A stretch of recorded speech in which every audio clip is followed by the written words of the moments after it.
Rasulullah sallallahu alaihi wasallam memanggil Sayyidina Bilal. Nabi panggil Sayyidina Bilal bin Rabah. Wahai Bilal, apa yang kau lakukan di dalam syariat Islam ini? Apa yang paling istimewa yang kau lakukan di dalam Islam ini? Kata Sayyidina Bilal, ya Rasulullah, tidak ada yang istimewa yang aku lakukan, biasa-biasa semua. Lalu kata Nabi, enggak, pasti ada nih kebiasaanmu yang menjadi keistimewaan.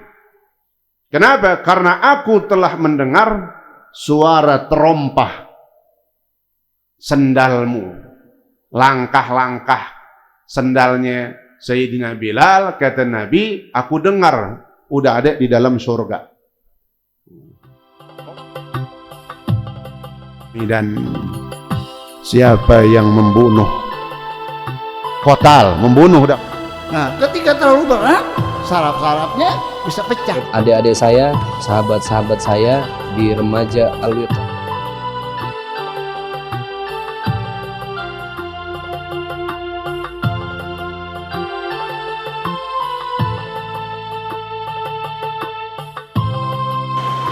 Ketika Nabiullah Ismail alaihissalam merasa itu ladang sorga dan disini dapatkan kebahagiaan di akhirat.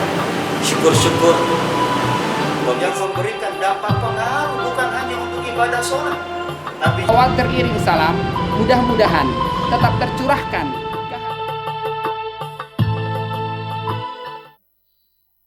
Allahu Akbar.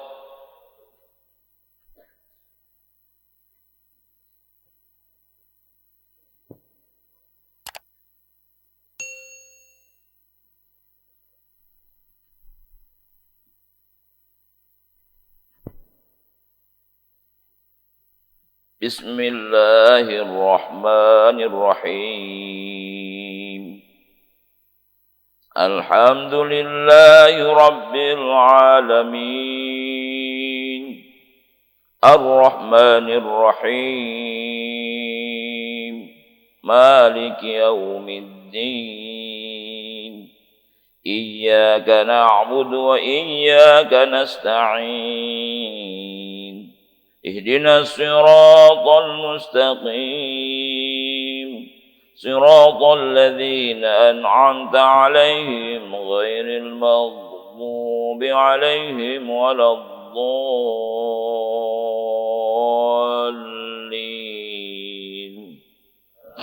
آمين. بسم الله الرحمن الرحيم. سبح اسم ربك الأعلى الذي خلق فسوى والذي قدر فهدى والذي أخرج المرعى فجعله غثاء أحوى سنقرئك فلا تنسى إلا ما شاء الله إنه يعلم الجهر وما يخفى ونيسرك لليسرى فذكر إن نفعت الذكرى سيذكر من يخشى ويتجنبها الأشقى الذي يصلى النار الكبرى ثم لا يموت فيها ولا يحيا قد أفلح من تزكى وذكر اسم ربه فصلى بل تؤثرون الحياة الدنيا والآخرة خير وأبقى إن هذا لفي الصحف الأولى صحف إبراهيم وموسى. الله أكبر.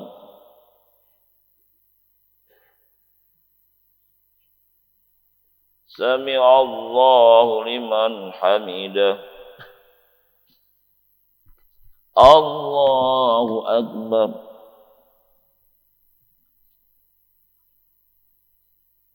الله أكبر.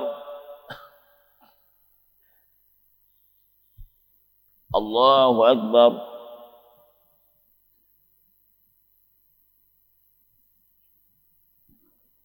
الله أكبر. بسم الله الرحمن الرحيم. الحمد لله رب العالمين. الرحمن الرحيم مالك يوم الدين. إياك نعبد وإياك نستعين. اهدنا الصراط المستقيم.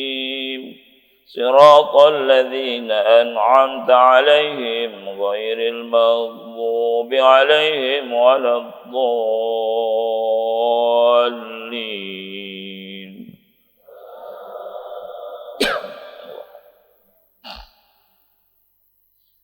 بسم الله الرحمن الرحيم. والتين والزيتون وطور سينين وهذا البلد الأمين. لقد خلقنا الإنسان في أحسن تقويم ثم رددناه أسفل سافلين إلا الذين آمنوا وعملوا الصالحات فلهم أجر غير ممنون. فما يكذبك بعد بالدين. أليس الله بأحكم الحاكمين. الله أكبر.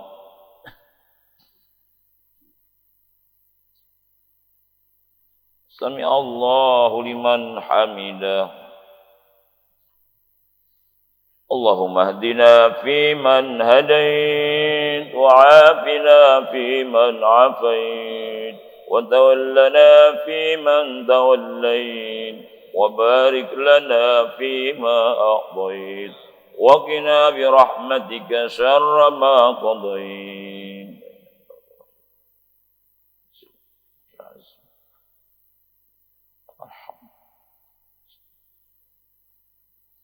صلى الله على سيدنا محمد وعلى آله وسلم. الله أكبر.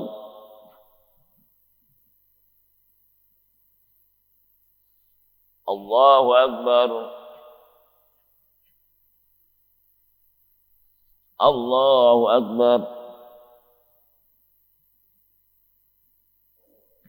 الله أكبر.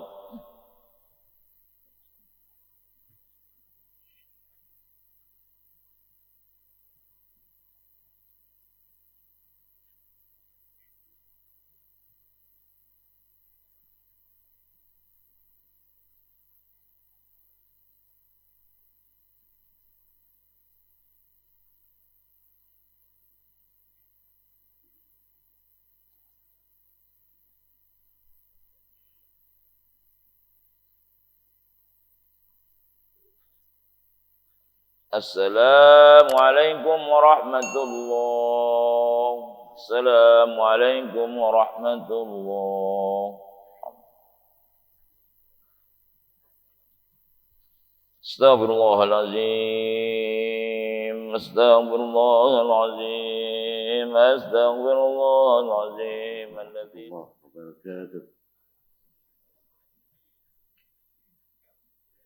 اللهم صل وسلم. اللهم صل وسلم وزد وعدم وانعم وتفضل وبارك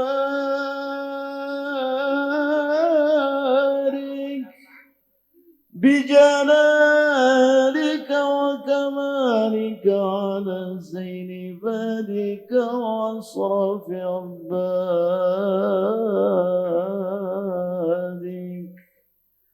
أسعد العرب والعجم وإمام الطيبة والخرم وترجمان بلسان القدم ومنبع العلم والحلم والحكمة والحكم أبي القاسم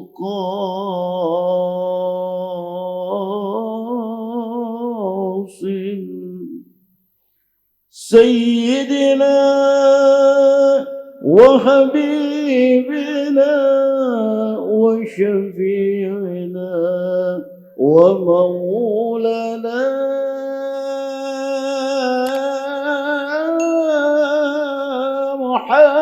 محمد صلى الله عليه وسلم زد وشرفا يا رب زد وشرفا يا رب وكرما وتعظيما ورفة ومهابة وبرا وسلم وسلم رضي الله تبارك وتعالى عن ذوي الفخر العلي والقدر الجلي ساداتنا وإمتنا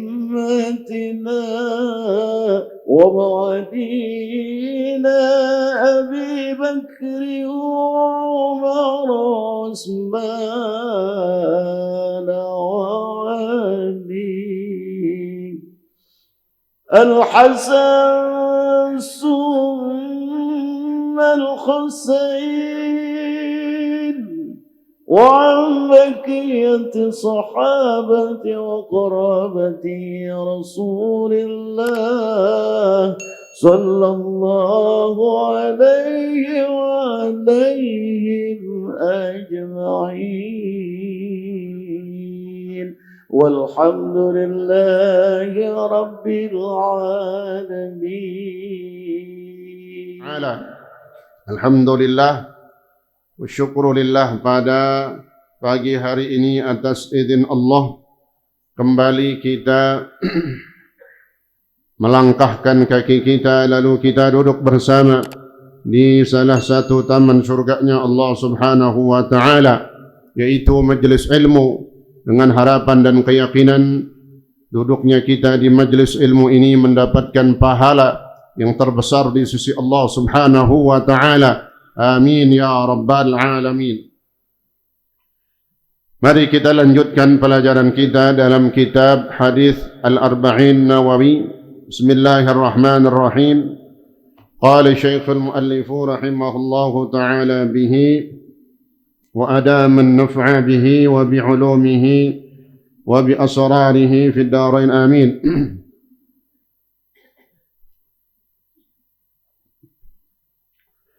والمراد بإقامتها المحافظة عليها في أوقاتها مع استيفاء شروطها وأركانها.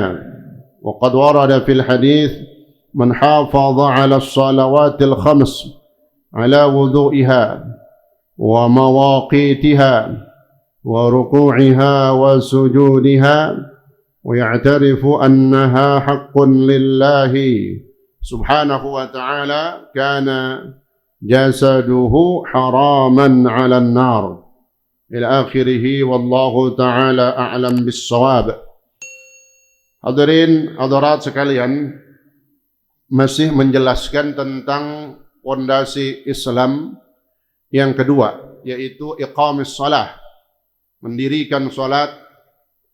Bukan sekedar mengerjakan, tetapi yang dimaksud adalah mendirikan. Karena salat itu merupakan fondasi yang paling utama di dalam Islam. Dalam keislaman seseorang, fondasi yang paling kuat adalah salat. Sehingga kata Nabi di dalam hadisnya, ma baina muslimin wal kufri tarkus salat. Tidak ada perbedaan antara seorang muslim dan kafir kecuali dilihat dari salatnya. Kalau dia meninggalkan sholat, maka disebut kafir. Sehingga kata Nabi, man tarakas sholah muta'ammidan fahuwa kafir. Siapa yang meninggalkan sholat, seorang muslim meninggalkan sholat dengan sengaja. Sengaja juga sekaligus dia beriktikad dan menjadikan satu pernyataan di dalam dirinya bahwa sholat itu tidak wajib, maka kata Nabi jelas fahuwa kafir, maka jelas orang itu telah dikatakan kafir orangnya. Na'udzubillah min dzalik. Maka di antara cara maksud iqamatis shalah, mendirikan salat itu sebagaimana disampaikan oleh para ulama, di antaranya dalam kitab Jawahirul Ru'yah ini, wal murad bi iqamatiha al muhafazatu 'alaiha fi awqatiha ma'a istifa'i syurutiha wa arkaniha. Yang dimaksud mendirikan salat adalah menjaga salat, khususnya salat 5 waktu. Menjaga di mananya? Fi awqatiha, pada waktu-waktunya. Ya, kemarin sudah dijelaskan bahwa yang paling inti, yang paling harus diperhatikan di dalam ibadah salat adalah masalah pelaksanaan di dalam waktunya. Mana yang paling afdal? Afdalus shalah as-salatu fi awwali waqtiha. Sampai kata Nabi, salat yang paling utama adalah salat yang dilakukan pada awal waktu. Insyaallah mudah-mudahan kita bisa meningkatkan salat fardu kita, khususnya lebih kita perhatikan lagi supaya bisa dilakukan di awal waktu, karena itu yang paling afdal. Ma'astifa'i syurutiha, tapi mendirikan salatnya benar bukan sekedar di awal waktu, kemudian dia tidak penuhi syarat-syarat dan rukunnya, juga sunnah-sunnahnya. Nah, berarti orang yang mau dikatakan pondasi sholatnya baik dan benar dan kokoh, maka dia harus sholat di awal waktu. Kalau dia ada kesempatan dan dia harus memang lakukan itu sebagai keafdalan bagi dirinya, disertai dengan memenuhi syarat-syaratnya. Syarat-syarat sah sholat, ada syarat wajib, ada syarat sihah, ada syarat-syarat wajib, itu orang-orangnya. Kemudian syarat-syarat sah berhubungan dengan keadaannya, ya. Wa arkaniha, dan juga rukun-rukun daripada salat, termasuk yang berkaitan dengan kesah atau tidaknya salat adalah berhubungan dengan bersuci. Di antaranya adalah wudu yang dia lakukan sebelum dia melakukan ibadah salat. Kemarin kita sudah sedikit membicarakan tentang wudu yang baik dan benar sampai dalam basuhan tangan, ya kalau nggak salah, tangan sampai sikut. Kemudian disunnahkan melebihkan basuhan. Kalau wajibnya sampai sikut, ditambahin, lebihin dikit, ya lebihin lagi. Yang paling puncak, paling mentok sampai sini, ya. Kemudian habis tangan sampai sikut, apa wudu? Mengusap sebagian kepala, ya. Dalam mazhab kita Imam Syafi'i cukup, ya, kita tempelin aja itu air, sah udah. Alhamdulillah, ini mazhab kita, mazhab Imam Syafi'i. Ya, adapun memang sunnahnya dia membasahi, ya, ta'mimur ra's, ya, meratakan air ke seluruh rambut kepalanya, itu sunnah, ya. Nah, biasanya ini dipakai untuk menjaga wudhu kita di dalam ibadah yang namanya tawaf, baik haji ataupun umroh.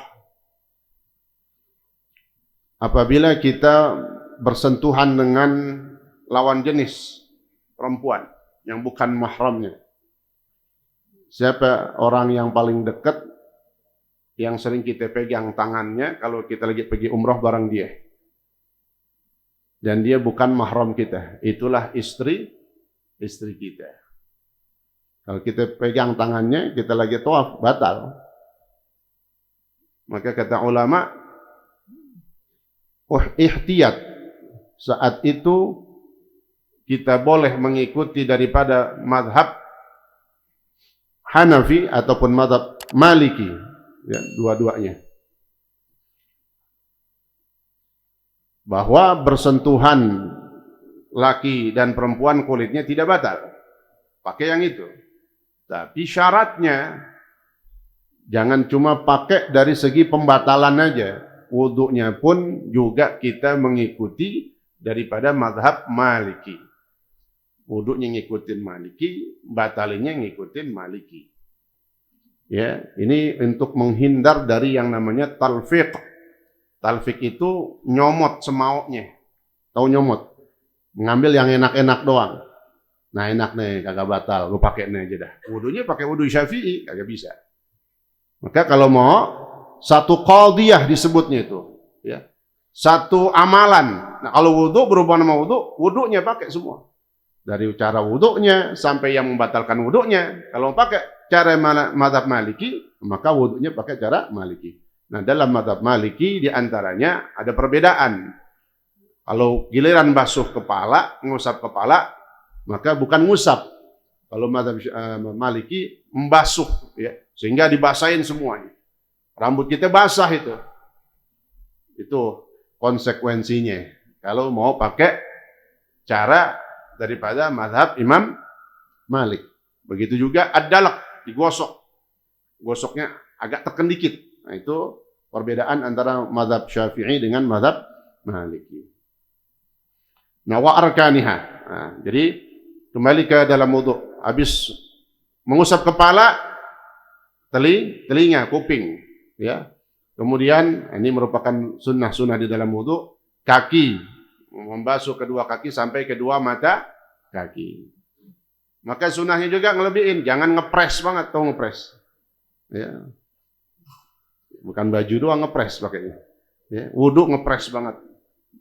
Dibilang sampai mata kaki, benar-benar sampai mata kaki. Takutnya ada yang kelongkap, ada yang nggak kebasuh. Maka ada sunnah tadi itu tahjil, sebagaimana tangan disunahkan ngelebihin, kaki juga disunahkan ngelebihin. Nah, jadi biasain wudhu kita bukan cuma sampai mata kaki, tapi lewatin di atasnya lagi, ya, atau setengah betis, bahkan sampai puncaknya ada yang sampai dengkul. Oh. Kalau ini puncaknya mentoknya sampai sini, kalau kaki mentoknya sampai dengkul. Ada nggak kira-kira yang wudhunya begitu? Kalau giliran kaki sampai dengkul, ya, ya minimal di bawahnya dikit tuh, setengah betis, ya. Nah, biasanya kalau kita lagi wudhu, nah ini kita angkat satu kain kita atau kita lagi pakai anduk doang, nah itu bisa tuh, ya, kita lebihin dari mata kaki, lewatin. Nah, setelah itu kita berdoa. Nah, setelah berwudhu ada sunnah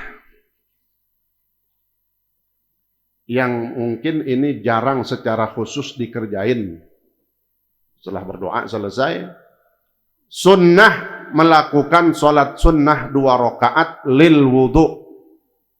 Sholat sunnah wudu. Sholat sunnah yang dilakukan setelah dia berwudu. Itu sunnah. Ya.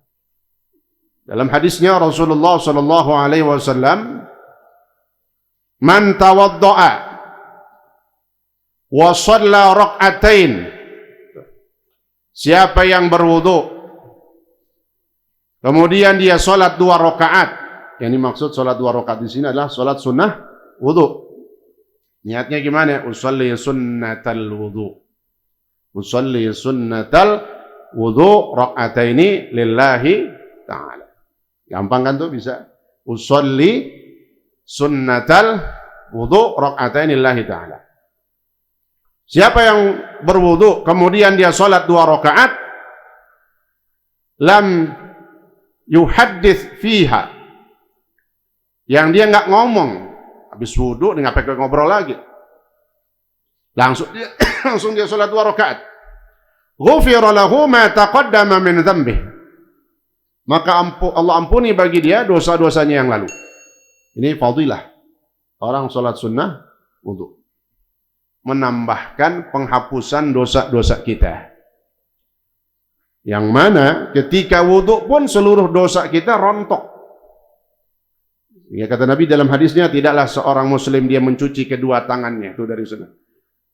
Melainkan rontok, berguguran dosa-dosa yang telah dilakukan oleh kedua tangan. Rontoknya kapan katanya sampai dibahas? Itu jatuhnya kapan tuh dosa? Ada 2 pendapat kata ulama, berbarengan dengan netes-netesnya tuh air yang habis kita basuh tangan kita. Netes tuh dia dosa kita. Yang kedua, ada yang mengatakan rontoknya ini semua anggota tubuh kita yang telah kita basuh dari anggota wudu di basuhan terakhir. Begitu selesai dari kaki, nah maka semua dosa-dosa yang telah kita lakukan dari anggota wudu kita itu dibersihkan dan digugurkan oleh Allah Subhanahu wa taala. Nah, ditambahin lagi habis wudu kita salat sunnah 2 rakaat yang disebut dengan salat sunnah wudu. Dan ini kata Imam Nawawi dalam kitab Majmu', hukumnya sunnah muakkadah. Sunnah yang sangat dianjurkan. Gimana kagak? Ini sunnah wudu bersumber ada hadisnya Rasulullah SAW yang menjadi sebab ini menjadi sunnah yang harus dipakai. Kira-kira kita habis wudu pada sholat gak? Nah, tanya dulu dah gitu. Habis sholat nih, sholat sunnah wudu gak? 2 rakaat. Tapi jangan putus asa, belum berhenti sampai di sini keterangannya. Karena nanti ada keterangan ulama yang menjadi keluasan buat kita.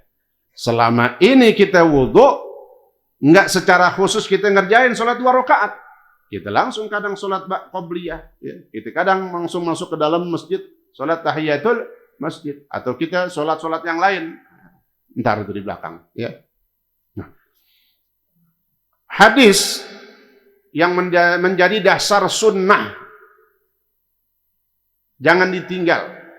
Salat sunnah wudu dalam hadis yang diriwayatkan, ya, yang di situ diceritakan bahwa Rasulullah SAW, ini hadis diriwayatkan dari Uqbah bin Amir.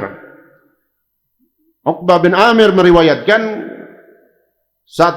pada satu hari pagi-pagi katanya, Rasulullah SAW memanggil Sayyidina Bilal. Nabi panggil Sayyidina Bilal bin Rabah. Wahai Bilal, apa yang kau lakukan di dalam syariat Islam ini? Apa yang paling istimewa yang kau lakukan di dalam Islam ini?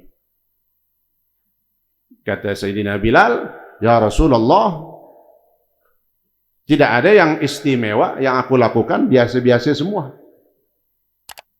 Lalu kata Nabi, enggak, pasti ada nih kebiasaanmu yang menjadi keistimewaan.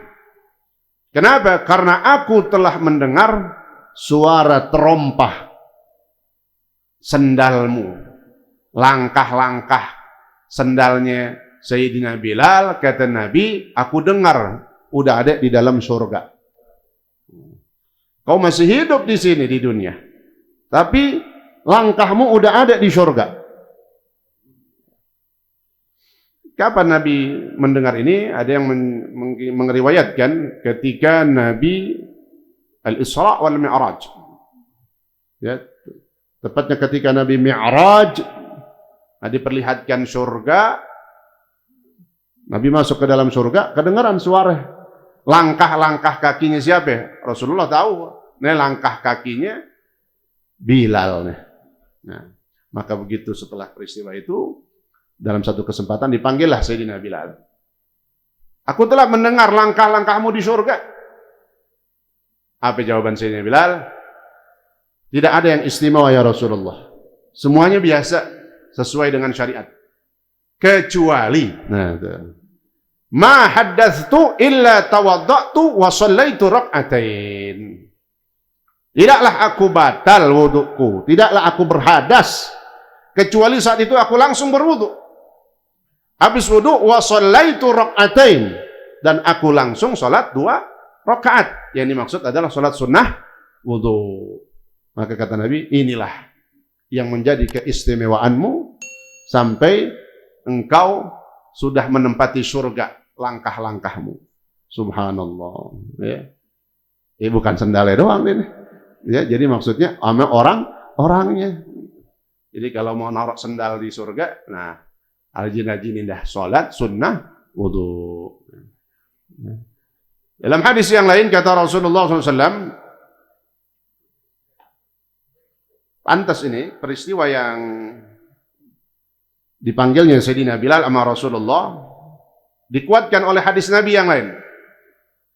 Ma min muslimin yatawadda, tidak ada seorang muslim dia berwudu, fa yuhsinu wudu'ah, kemudian dia baguskan, dia sempurnakan wudunya. Nah ini tadi yang udah kita jelasin, di antaranya berwudu bukan sekedar sah, tapi berwudu yang baik dan benar dan sempurna. Kita berusaha menjadi sempurna, baik sesuai dengan wudunya Rasulullah sallallahu alaihi wasallam.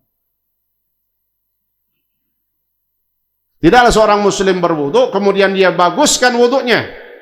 Jadi jangan sembarangan wudunya, yang sempurna. Illa wajabat lahul jannah, katanya. Ya. Wa shalla rak'atain, tidaklah seorang muslim dia berwudu, dia baguskan wudunya, wa shalla rak'atain, kemudian thumma shalla rak'atain, dia salat 2 rakaat. Illa wajabat lahul jannah, melainkan wajib, atau wajib itu maknanya apa? Dipastikan surga baginya. Maka pantas terompah ataupun langkah kakinya Bilal ada di dalam surga, karena sesuai dengan hadisnya Rasulullah sallallahu alaihi wasallam. Adapun di dalam pembahasan fikih bagaimana? Kita sudah tahu dasar dalil daripada hadisnya Rasulullah SAW.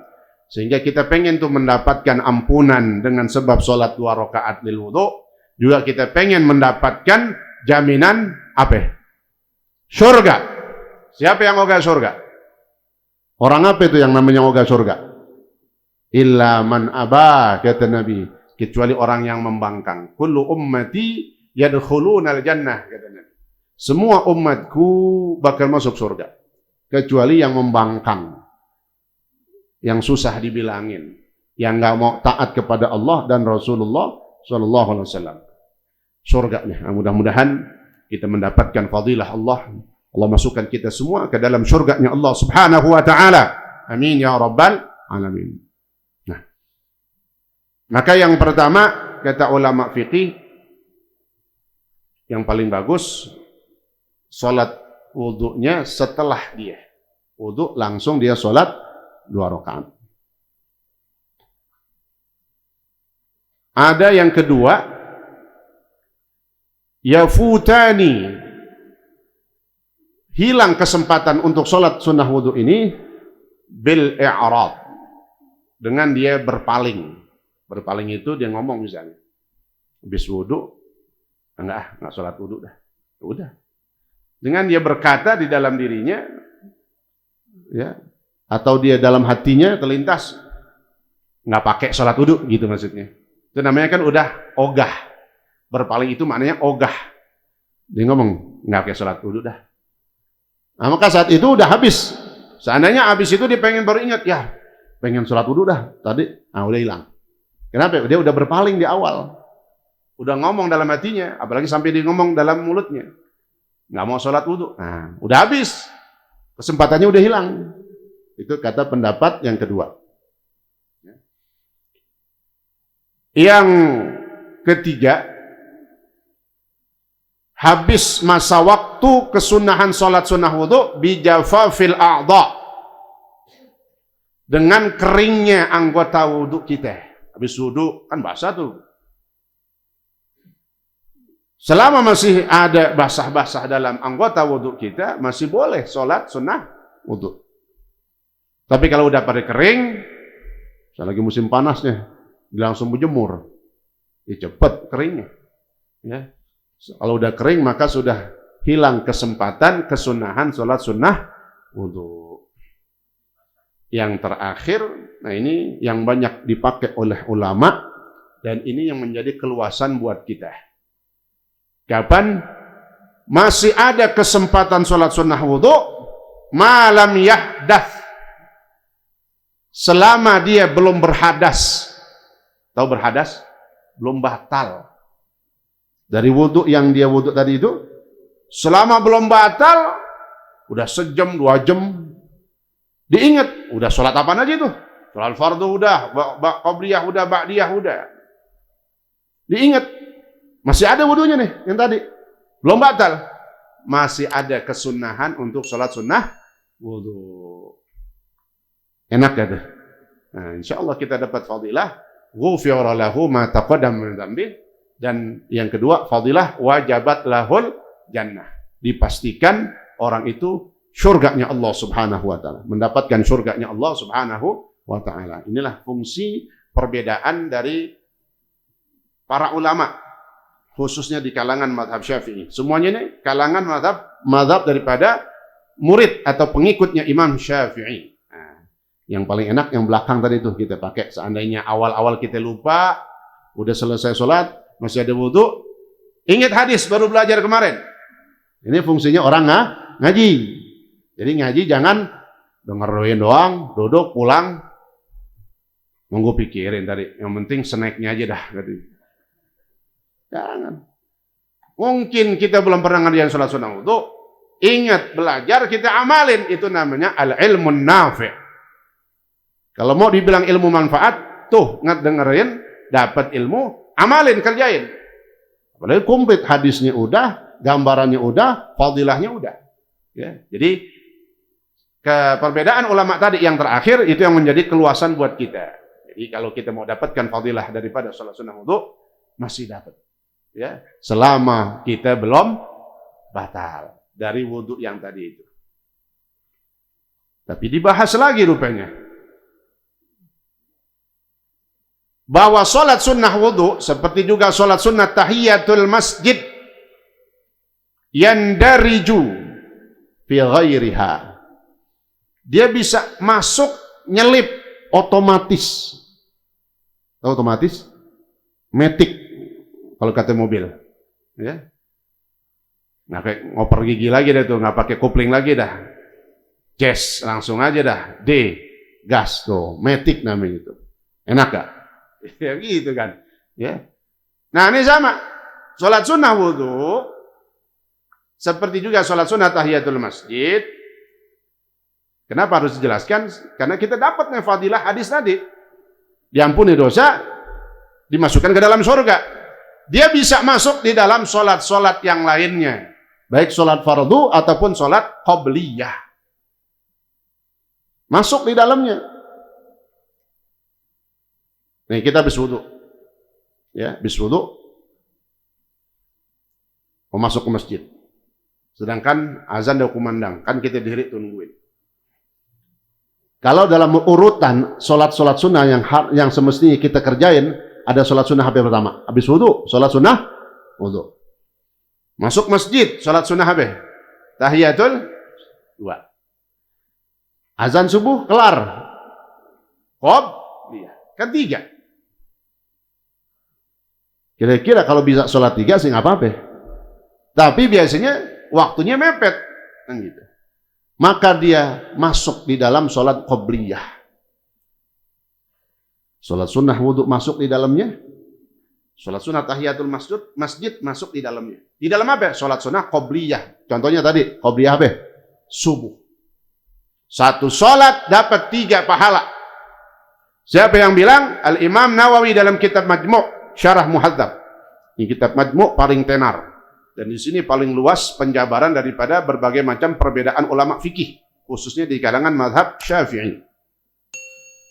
Hasala jami'an bila khilaf, kata beliau, dapat semua pahalanya itu. Salat sunnah wudu dia kerjain, artinya udah dapat pahala. Tahiyatul masjid dapat, qobliyah udah pasti. tanpa khilaf, tanpa perbedaan para ulama. Nah, ini yang menjadi keluasan juga buat kita lagi. Kita habis wudhu, kan pasti itu. Kita mau sholat, wudhu dulu. Ya, kadang kita pikirannya udah qobliyah kadang. Boro-boro qobliyah, orang udah qomat. Nggak bisa qobliyah lagi. Apa? Langsung sholat fardu berjamaah. Nah, maka gimana sholat sunnah wudhu kita selama ini? Alhamdulillah. Dengan perbedaan ulama, kata Imam Nawawi bahkan, ya. Ini pentolan diantaranya pentolan Imam Syafi'i, murid-murid atau pengikut Imam Syafi'i. Kalau dikatakan murid langsung bukan, karena hidupnya zamannya jauh. Jadi mengikut, mengakar dan menjadi pengikutnya ulama-ulama dari Imam Syafi'i. Jadi ini alhamdulillah. Jadi selama ini berbahagialah kita dapat fadilah, ya, daripada pengampunan dosa-dosa kita, dan insya Allah ini harapan kita, Allah masukkan kita ke dalam surganya Allah Subhanahu wa ta'ala dengan tambahan salat sunnah wudu yang dianjurkan di dalam agama kita. Wa qad warada fil hadis, selanjutnya, man hafadha 'ala as-salawat al-khams 'ala wudu'iha, siapa yang menjaga salat 5 waktunya, menjaganya gimana? Wudunya dia jaga, dia lakukan dengan baik dan benar, sempurna. Wa mawaqitiha, waktu-waktu pelaksanaannya dia pilih waktu yang paling awal, itu namanya menjaga salat 5 waktu. Wa ruku'iha, dan rukuknya. Kenapa rukuk disebut ini dalam hadis Nabi? Wa sujudiha, juga sujudnya. Sedangkan rukun sholat itu banyak. Kenapa rukuk dan sujud yang lebih disebut gitu maksudnya? Meskipun rukun-rukun sholat banyak.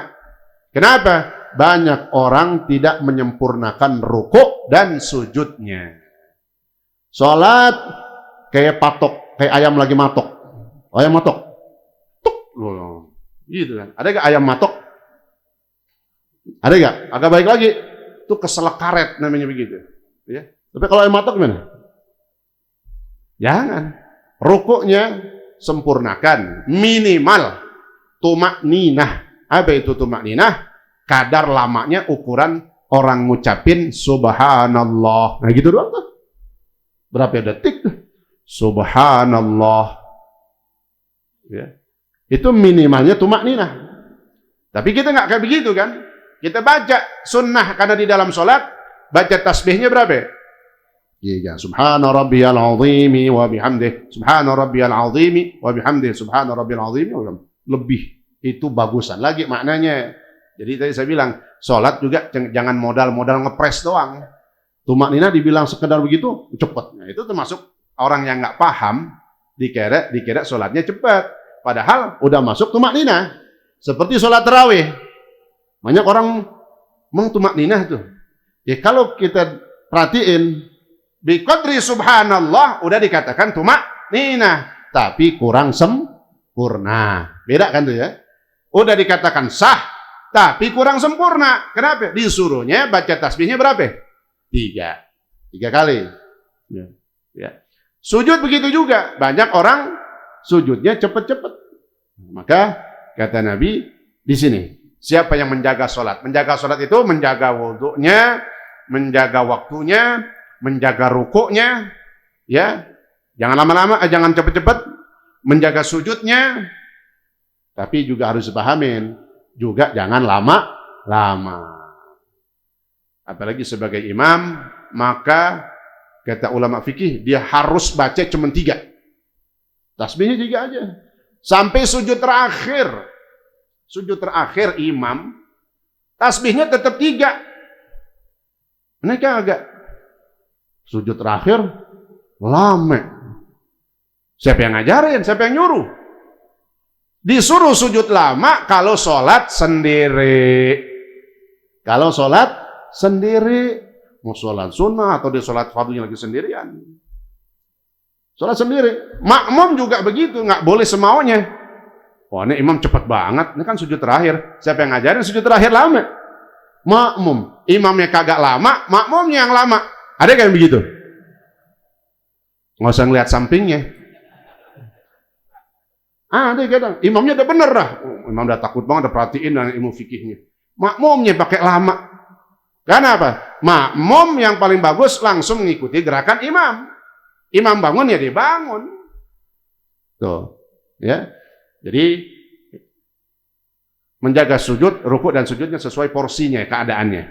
Wa ya'tarifu annaha haqqun lillahi subhanahu wa ta'ala.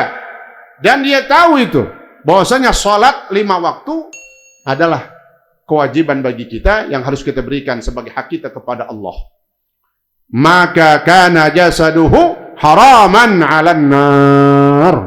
Orang yang menjaga salat 5 waktunya seperti ini, maka dipastikan jasadnya haram. Artinya haram apa? Nggak bakal kesentuh api neraka. Jasadnya dimuliakan sama Allah, jangankan kena api neraka, panas-panasnya aja kagak. Berarti apa? Orang ini langsung dimasukkan ke dalam surganya Allah subhanahu wa ta'ala. Ini faedah dan manfaat menjaga sholat 5 waktu kita. Dari mulai balik kita sudah sholat 5 waktu.